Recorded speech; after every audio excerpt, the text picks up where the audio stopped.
I grew up in Staten Island, New York, and my dad is a retired New York City Police Department detective.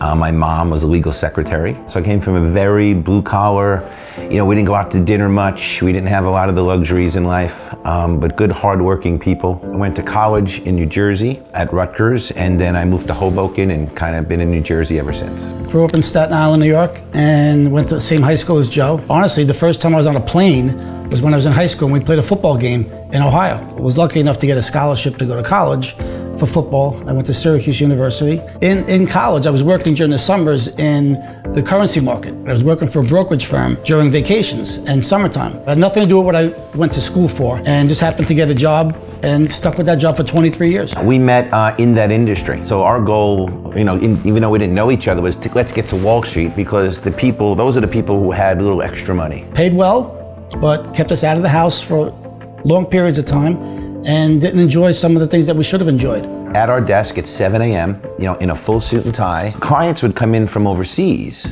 and they'd want to go out till like 3 in the morning. We had to go to work the next day. If your kid's got a dance competition, at 7 o'clock at night, you're out with clients, you can't go, or a baseball game or a basketball game, and you're missing them. You're stuck at the office and you're working your butt off, making good money, but again, you're missing those moments. Again, not a lot of time freedom. When the kids were little, we would leaving the house in the dark, coming home in the dark. You get married, you have a couple of kids, you get a house, you pay your bills, and eventually you retire.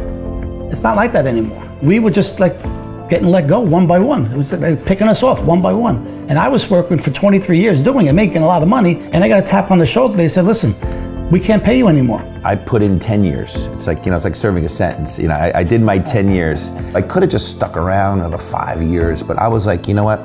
There's no way I'm gonna make more money next year than this year. And I need to be in a business where it's always a possibility for me to make more, for me to get paid what I'm worth. I actually started a payroll and benefits company, and I grew that and sold it for title insurance. And Joe said, we're gonna start a title insurance company with Bart Oates from the New York Giants. And I was like, sure, what do I gotta do? He goes, well, it's about relationships. Price is the same with every company. It's just about relationships and building that and feeding off that. First time entrepreneurs, brick and mortar. We didn't really know anything about title. We took a crash course, you had to get licensed. And we started doing that for years, and eventually, again, something else came up, the economy. Real estate went down the tubes, mortgages went down the tubes. When the whole mortgage debacle happened, you don't know that it's gonna last 3 years. We're thinking maybe next month. And so we're borrowing money from our credit lines to make a $40,000 a month payroll, thinking we're not gonna fire anyone because it's gonna pick up next month. And then I'm like, my God, how long can we do this? And then that's when someone tapped us on the shoulder and said, here's something else, check it out. We were like, we'll check out anything at this point.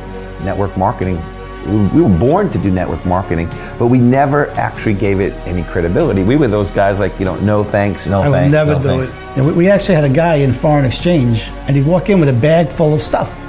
And he's like, oh, you gotta charge this for your wife, give this to your wife. Oh, it got to the point where he walked in with a bag, people going, oh my God, here he comes with this stuff again. About six years ago was when I first realized there's a better way than just being that bad guy. Most people don't think it's possible. It's a dream that they don't even dream anymore. I mean, who wants to work the rest of their lives and just kill themselves to make money? You can actually help people make money by just doing what people should be doing, networking. Now we can get in touch with 1,000 people in a split second. The future of network marketing now is brighter than ever because, again, we were victims of technology once or twice. Now technology's our friend. Who do you really listen to? You listen to your high school buddies, your family, you're a guy you used to work at your old job together, people you still bond with. The future is gonna be network marketing. Most companies that come out with good products are gonna wanna sell it this way. You're not paying for advertising that no one's watching. You graduate at the top of your class, that's great. Doesn't mean you have to do that the rest of your life if you find a better way.